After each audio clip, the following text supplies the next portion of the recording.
Ever since the Harry Potter books came out, the series became a money-making machine for all kinds of merchandise.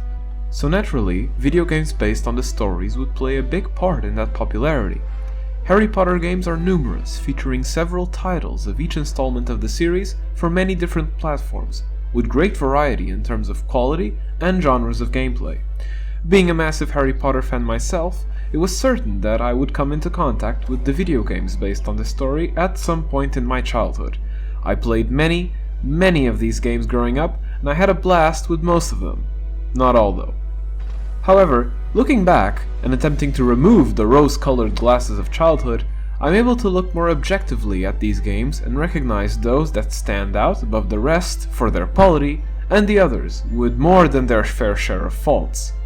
So in recognition of that, here's my top 10 list of video games from the Harry Potter series. This list, of course, is entirely subjective, and I will refrain from including any game that I haven't played or experienced quite closely. Therefore, if I miss your favorite games, it's because I simply have not played them, so let me know in the comments so I might expand my Harry Potter video game library. I will be pointing out in which platform I played each game. I know some versions on some consoles are quite similar, and others vary wildly, so I will make it clear which versions I'm referring to in each slot on this list. Number 10. Harry Potter and the Half-Blood Prince for the PS3. Coming in at number 10 is the 6th installment of the series in video game form. The Half-Blood Prince game stuck to the structure established by the Order of the Phoenix pretty closely. Hogwarts is massive and entirely open for you to explore. The presentation is serviceable and the environments are varied, but where this game truly falls flat is in the gameplay. I never liked the motion mechanics for spellcasting that Order of the Phoenix established much, but this game somehow manages to make them even duller. Likewise, the actual stuff you have to do in order to progress in the game is remarkably less interesting and nauseating, making potions and playing Quidditch get old very quickly.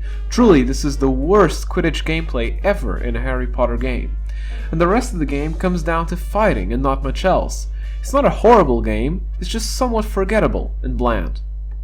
Number 9. Harry Potter and the Prisoner of Azkaban for the Game Boy Advance. Shifting away towards handheld consoles, spot number 9 on our list goes to the GBA version of the third story of the series. Built like a Final Fantasy type turn-based RPG, which I never believed would work for Harry Potter, this game actually surprised me in many ways. Firstly, it's surprisingly loyal to the book over the movie, which is often not the case for these games. Because of that, it provides a longer gameplay experience than you might expect, but it's okay because the gameplay is actually pretty solid. Secondly, the combat mechanics are friendly and cool to use, with a variety of spells and special abilities available to you, depending on whether you're using Harry, Ron, or Hermione. And third, the puzzles are also cool to solve outside of combat, and the difficulty is quite challenging, but in an engaging way. The only big fault of this game is that the combat, while well implemented, does get a bit tedious after a while. You do it a lot in the game, and maybe it's because I'm not used to this genre of combat, but by the end of the game, I was mostly avoiding it. Number 8. Harry Potter and the Order of the Phoenix for the PS2. Despite its lower spot on this list, Order of the Phoenix did a lot of things right, and it definitely tried something new, which I really respect. The game provided probably the most authentic and book-accurate representation of Hogwarts ever done, completely open for exploration, just like in Half-Blood Prince, and with plenty of things to do.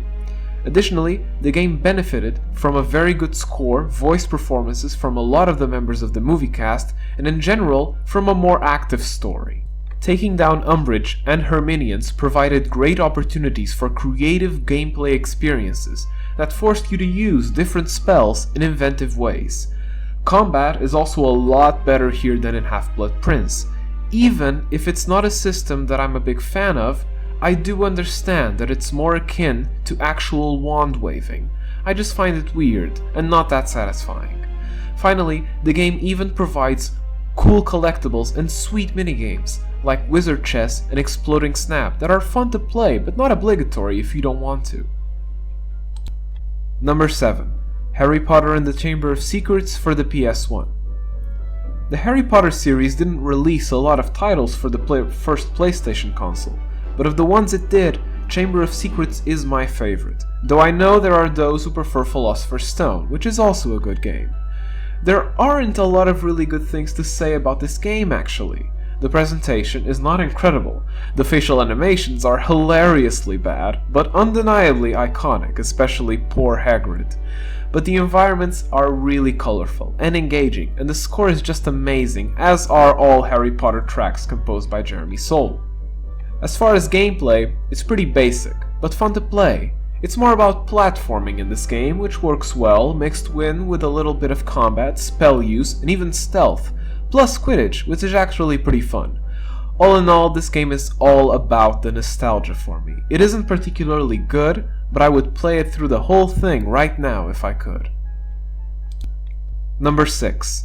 LEGO Harry Potter, Years 1 through 7 for the PC.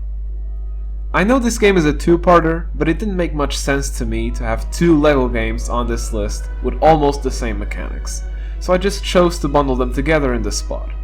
LEGO Harry Potter, much like all LEGO game titles, is a blast to play. It integrates magic well by using it to have the characters construct the LEGO tools they will need to progress in the story, all the while being hilarious in its cutscenes, depicting some iconic scenes in very amusing ways.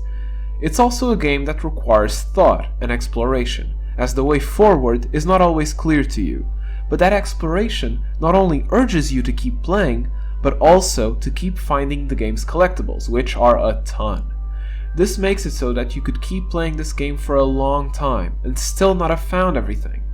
Whether it's casting spells, riding brooms, dueling opponents, exploring Hogwarts, or defeating Voldemort, LEGO Harry Potter makes it work seamlessly. Number 5. Harry Potter and the Quidditch World Cup for the PC. Coming in at number 5, we have the only spin-off game of this list, Quidditch World Cup. Released for a lot of platforms, I played this game on the PC and it was very enjoyable, at least for me at the time as a kid. Quidditch gameplay in the other games was always a bit limited, but Quidditch World Cup allows you to delve deep into the Wizarding World sport, controlling the chasers, launching bludgers at opponents, performing stylish combos and special moves, and of course, catching the golden snitch. They're all enjoyable to do and flow mostly seamlessly in each match. The game can get a bit stale after a while, as it can become easy for experienced players, although the highest difficulties do present challenges. But that is made up by the desire of beating the game to its ultimate completion. You can play both at Hogwarts and internationally, and your victories and achievements are rewarded with Quidditch cards. This is the main collectible of the game and the reason to keep playing. I've never gotten all of them to unlock Bulgaria, but to do it must be pretty sweet. In the end, this game is mostly fun to play more than anything else, especially for younger players, and if you can play with friends, all the better. The presentation is bright, colorful and exciting, and the gameplay is fast-paced and engaging. Plus, those team special moves are very cool. Number 4. Harry Potter and the Prisoner of Azkaban for the PlayStation 2. Prisoner of Azkaban was the last of the Harry Potter games to maintain the gameplay structure established in the earlier installments, such as assigning spells to buttons, going into dungeons to obtain spells in each class, and exploring Hogwarts to find all the wizard cards. Despite being fairly similar to what had come before, this game was still pretty enjoyable and it added quite a few welcome features. Firstly, the series got a graphical upgrade, so the characters look a lot better here. Hogwarts was also redesigned to match the improvement. Additionally, you could now play it as Ron and Hermione as well, and the Golden Trio was together throughout the game, sharing spells, working together, and joining in playful conversation throughout the adventure. Although Quidditch is gone, as are broomsticks in general, riding around on Buckbeak makes up for it completely, and the score is equally compelling. There are also some fun dueling moments, fighting Dementors is pretty damn exciting, and there are some challenging parts. So overall, despite being a bit more of the same, Prisoner of Azkaban is still a damn fun ride. Number 3. Harry Potter and the Philosopher's Stone for the Game Boy Advance. This one is certainly the most personal of all the 10 games on this list, and possibly the one most of you know the least, but I had to include it. because I just find it so damn enjoyable and nostalgic. Philosopher's Stone for the Game Boy Advance did not adhere to the usual Final Fantasy template of Harry Potter games on the Game Boy, and instead chose a top-down puzzle platformer that forced you to use your spells in order to overcome the obstacles in Harry's way during classes, gathering ingredients for potions, and ultimately defeat Lord Voldemort. The game is difficult, at least for me, and to this day I still find it challenging. The checkpoints are very punishing, evading prefects at night is nerve-wracking, and the puzzles can take a while to figure out. But that's what makes it rewarding when you finally finish collecting that ingredient from Hagrid's garden, or when you get back to the common room from the duel with Malfoy and you had to sneak past what feels like 50 prefects to do so. The colors are vibrant, the score is nostalgic, the gameplay is extremely captivating and fun. It's hard, it's long, but it's a blast all the way through. Number 2. Harry Potter and the Chamber of Secrets for the PC. Chamber of Secrets was an installment of this series of games that excelled on every platform, and the PC was no exception. Playing this on the computer was super fun and there was so much to do. Much like the other Harry Potter games at this time, Chamber of Secrets on the PC was an action-adventure platformer of sorts, but it distinguishes itself most, I think, because it is a complete Hogwarts experience. You can go to classes, learn spells, find secrets all around Hogwarts. There are so many secret doors and passages in this game. Make potions, collect endless beans to buy all kinds of items, play Quidditch, participate in duels, all the while playing through the game's story. More than any other game on this list, I think, and that includes the #1 spot. This is the game I most wanted to play to absolute completion, find all the secrets, do all that there is to do. The gameplay is not revolutionary, the presentation is basic, no better than other Harry Potter games lower on this list, but this game's features offer anything and everything a Harry Potter fan could ask for. Number 1. Harry Potter and the Chamber of Secrets for the PlayStation 2. As one would probably expect, Chamber of Secrets dominates the top spots on this list, and number 1 is no exception. I was torn between this game on the PS2 or Philosopher's Stone on PS2, but since Philosopher's Stone came out after this game on the PS2 and borrowed virtually everything from it, I decided to go with the earlier installment. This game looks great and it plays great. Like I said, it may not have as many features as the PC version, but the presentation is just wonderful. The gameplay is far more polished and engaging, and the set pieces, both class challenges and night missions, are incredibly captivating and memorable. No one can forget going into the restricted section in this game, or fighting Aragog, or tossing gnomes at the burrow. They are among the best gaming experiences I ever had, and this game excelled at them.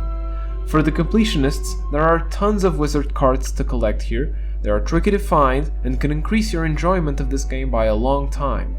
But for me, all I really need is to pick up the controller, press the start button, and go along for the ride with my trusted Flipendo spell. It is my favorite Harry Potter game without a doubt. So those are my picks for the 10 best Harry Potter games. Those I didn't include were missing due to me not playing them, of course, or not deeming them as good as those on this list.